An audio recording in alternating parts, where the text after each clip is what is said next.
sales itu penghasilannya tidak terbatas. No sales itu no money. Ya, no money, no salary berarti bisa bangkrut semua company. Dan generate cash flow itu dari mana? Jadi kalau menurut saya integrity itu adalah walk the talk. Adanya suatu sinergi antara apa yang saya niatkan, apa yang saya katakan dan saya lakukan itu integrity. Sales pemula itu kalau diminta untuk nelpon customer ketika dia menchat, itu jauh di lubuk hatinya itu dia berkata jangan diangkat, jangan diangkat, jangan diangkat.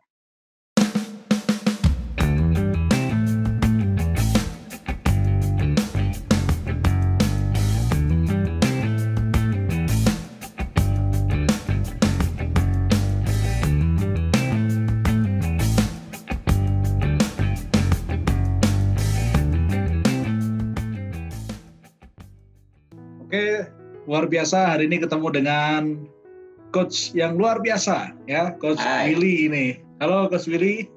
Hai, selamat malam. Salam silaturahmi semua. Salam sejahtera. Assalamualaikum warahmatullahi wabarakatuh. Waalaikumsalam warahmatullahi wabarakatuh. Siap.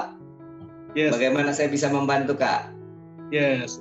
Rekan-rekan, Coach Willy ini salah seorang leader di bidang sales, ya, di industri building material, bisnis building material, ya, sebagai VP sales di salah satu perusahaan. Wow. Oke. Kenapa nih memilih sales sebagai bidang yang ditekuni?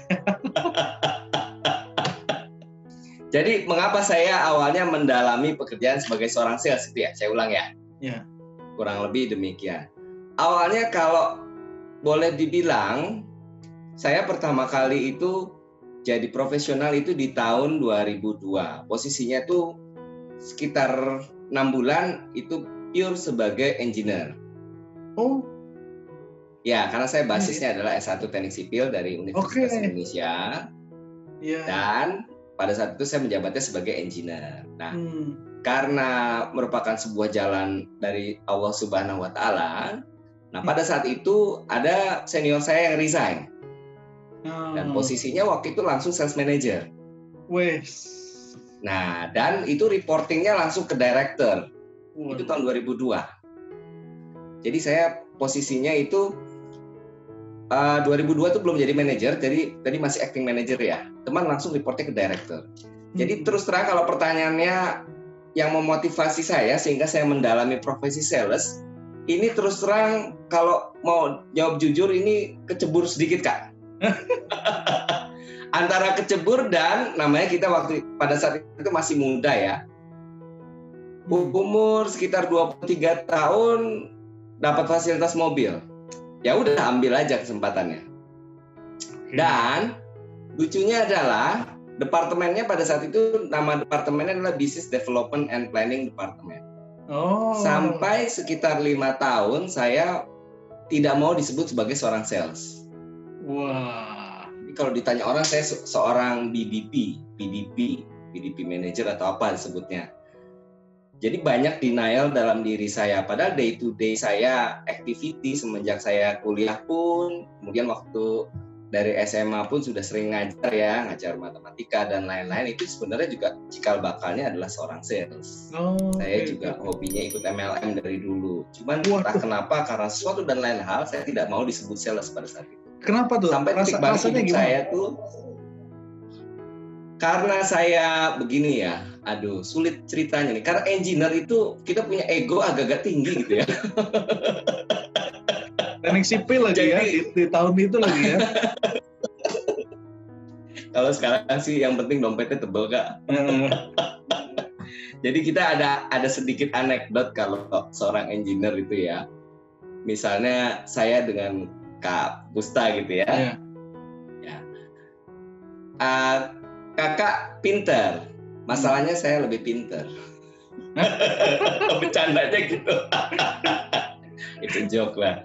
Tapi jujur saya akui karena di engineering biasa bekerja susah-susah gitu ya pelajarannya. Kita merasa ego itu tinggi gitu. Karena jadi merasanya tuh padahal sebenarnya day to day saya tuh ya dari saya kuliah, SMA tuh sebenarnya juga I was doing my job as a salesperson. Saya senang ngajar dan lain-lain. Itu basically remain the same.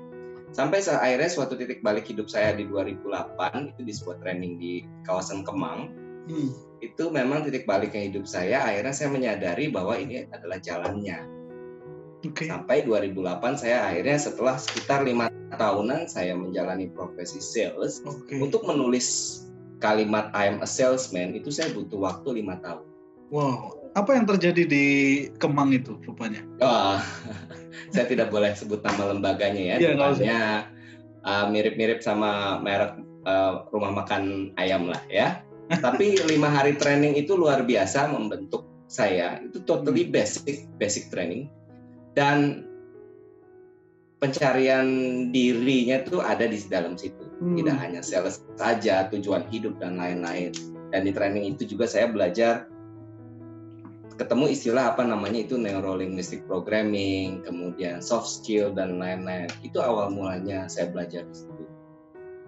Dan setelah dari situ saya baca-baca buku The Secret dari Rhonda Byrne, kemudian Think and Grow Rich dan lain-lain. Banyaklah buku motivasi itu. Dan saya seimbangkan juga dengan saya punya guru di Bogor itu namanya Kang Zen. Itu metodenya sangat unik ya. Jadi ilmu motivasi cuman selaras dengan agama dan kepercayaan saya yaitu Islam. Itu ternyata yang dipelajari itu ada semua di Al-Quran. Jadi diseimbangkan. Jadi pertanyaannya kenapa ya?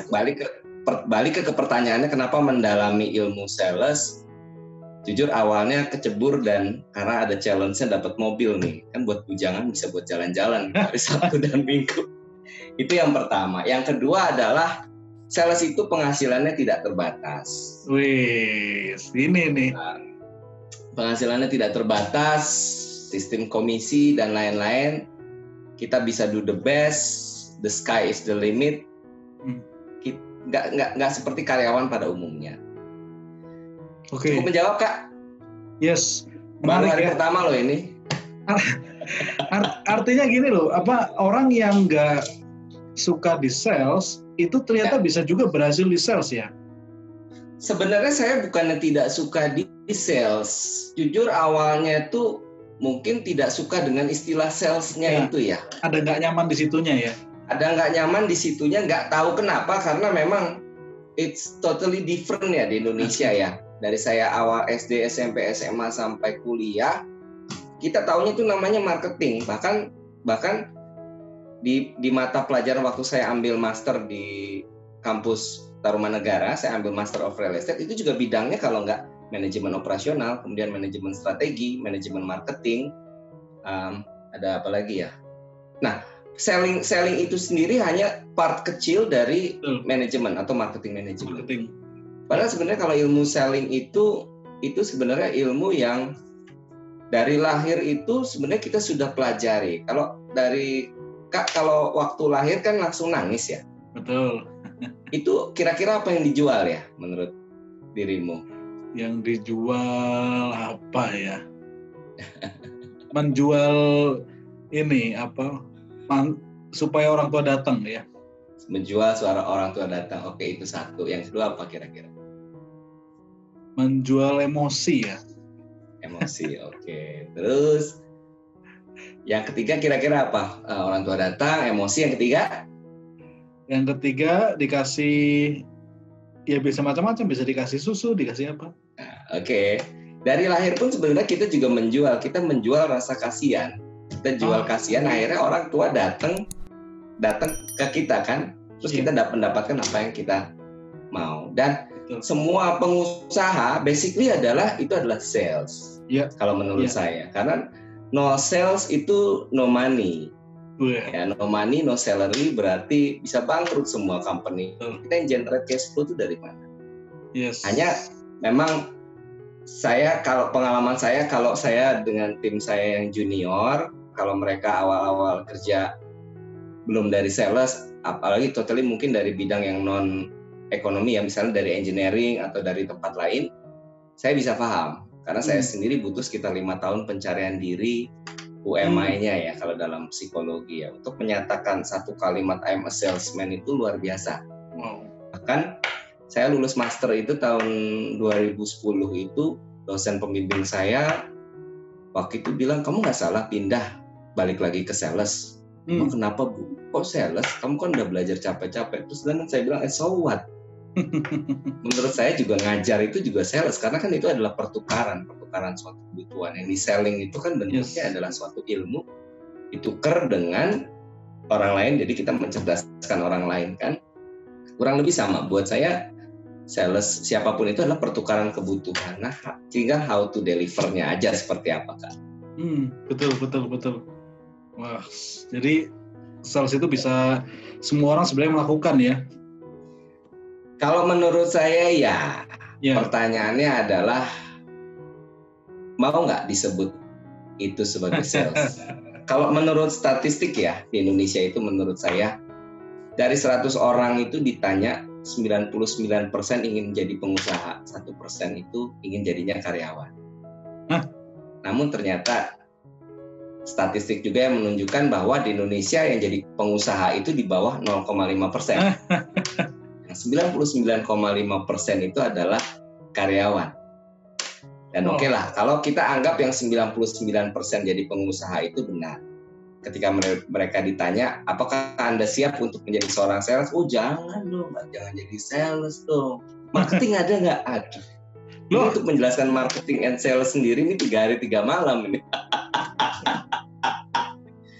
Kurang lebih gitu bro. Yes, oke. Nah ini setelah meniti karir ya, dari awalnya kecemplung sampai akhirnya sekarang bisa bilang I'm a salesman, I'm a salesperson gitu. Itu sebenarnya prinsip-prinsip apa yang Coach Willy pegang nih sampai saat ini nih? Prinsip yang saya pegang sampai saat ini ya. Yang pasti nomor 1 integrity, yang kedua itu kejujuran. Ada hal yang membedakan menurut saya antara integrity dan kejujuran. Kalau kejujuran itu gini, kejujuran itu misalnya kita lagi jam 12 siang ya, Kak Willy makan apa tadi pagi? Saya makan nasi uduk pakai telur, itu kejujuran. Kejadiannya sudah lewat, itu kejujuran. Tapi kalau integrity adalah, Kak Willy nanti sore makan apa? Oh nanti sore saya akan makan nasi pakai tempe, pakai sayur kacang. Kak sederhana banget ya, nasi tempe sayur kacang jam 4 sore. Nah jam 4 sore saya beneran makan nasi tempe dan sayur kacang. Walaupun di situ tidak ada orang yang melihat, itu yang disebut sebagai integrity. Jadi kalau menurut saya integrity itu adalah walk the talk, adanya suatu sinergi antara apa yang saya niatkan, apa yang saya katakan dan saya lakukan, itu integrity. Jadi nomor 1 integrity, nomor 2 kejujuran. Sisanya yang nomor 3, 4 itu ketekunan, persisten, silahkan di Google lah kalimat-kalimat suci lainnya lah ya, kalimat bijaksana lainnya. Dan yang paling pasti buat saya itu komitmen Kak. Ya, tapi nomor 1 buat saya integrity. Sebenarnya ada nomor setengah itu Kak. Nomor setengah itu sebenarnya kita tiap hari lakukan, sekarang lagi rame itu. Apa tuh? Yang sedang dibahas di rencana undang-undang. Nomor 1 tadi integrity, nomor setengah itu saya ini Kak, Pancasila Kak. Jadi integrity berarti itu nomor 6 ya. 1, 2, 3, 4, 5 Pancasila ya. Oke. Itu kan gini Coach Willy ya, itu sesuatu yang semua orang tahu, misalkan integrity, kejujuran. Tapi seberapa berdampak itu pada pencapaian kita gitu. Terutama di karir. Ya, sebenarnya kalau semua value-value itu digabung ya, menurut saya Pancasila, semuanya bermuara pada satu kata, yaitu trust. Sesederhana itu. Satu kata apa? Trust, dipercaya. Ya, dan kalau teman-teman ada waktu available bergabung dengan training saya, mudah-mudahan. Amin. Itu yang namanya trust itu sebenarnya irisan antara karakter dan komitmen. Karakter adalah apa yang ada di dalam diri, kemudian komitmen karakter dan kompetensi terbalik. Jadi ada namanya karakter dan kompetensi. Jadi karakter itu apa yang ada di dalam diri, kemudian kompetensi itu apa skill dan knowledge yang saya punya. Nah, di dalam karakter itu sendiri sebenarnya ada lagi yang namanya motivasi sama komitmen. Oke. Jadi motivasi saja motivasi saja tidak cukup. Motivasi itu harus dibarengi dengan komitmen. Oke, kenapa nggak cukup tuh motivasi harus dengan komitmen gimana? Misalnya gimana, Coach Willy? Motivasi itu kan sebenarnya asal katanya dari kata bergerak ya, move, bergerak. Bergerak mau kemana? Nah, bergerak mau kemana dari A ke B itu dibutuhkan suatu konsistensi, komitmen untuk melakukan itu. Saya ambil simpel aja dalam pekerjaan sehari-hari sebagai seorang sales. Sales itu nomor satu yang penting trust, itu adalah building rapport atau membina hubungan. Nah, seluruh sales silahkan disurvei deh statistiknya, apalagi sales pemula. Sales pemula itu kalau diminta untuk nelpon customer, ketika dia menchat, itu jauh di lubuk hatinya itu dia berkata, jangan diangkat, jangan diangkat, jangan diangkat. Cek dari statistik 1.000 orang, jangan diangkat, minimal udah nelpon, udah usaha. Jadi itulah kejadian yang sebenarnya itu, nanti kita kalau belajar lagi itu kita akan sharing, itu namanya mindset. Nah, kalau sudah ditargetkan 10, berapa banyak komitmen dalam satu hari itu akan menyelesaikan 10 kali telepon. Motivasinya ada, motivasinya bisa dari internal dan eksternal. Eksternal itu kalau dimarahin atasan, atau kalau di internal misalnya memang harus ya, saya semangat baru ikut training motivasi dengan Kak Pusta misalnya, atau dengan trainer handal deh udah keluar biaya training mahal-mahal, itu motivasinya masih semangat. Tapi seberapa jauh motivasi itu dilakukan setiap hari dan akan kita sebut sebagai repetisi dan menjadi habit, itu yang disebut sebagai komitmen. Komitmen itu balik ke integrity tadi. Integrity tadi adalah walk the talk. Setiap detik itu kalau kita nikmati itu yang disebut sebagai kebahagiaan. Ada sekian tahun, ada 365 hari, detik demi detiknya itu dinikmatin atau tidak. Simpel aja, mau ke sana berhasil tuh ya itu sukses. Jadi sebenarnya semua yang jadi masalah itu bukan siapa-siapa, yang jadi masalah itu ya saya sendiri, saya punya ego yang ketinggian.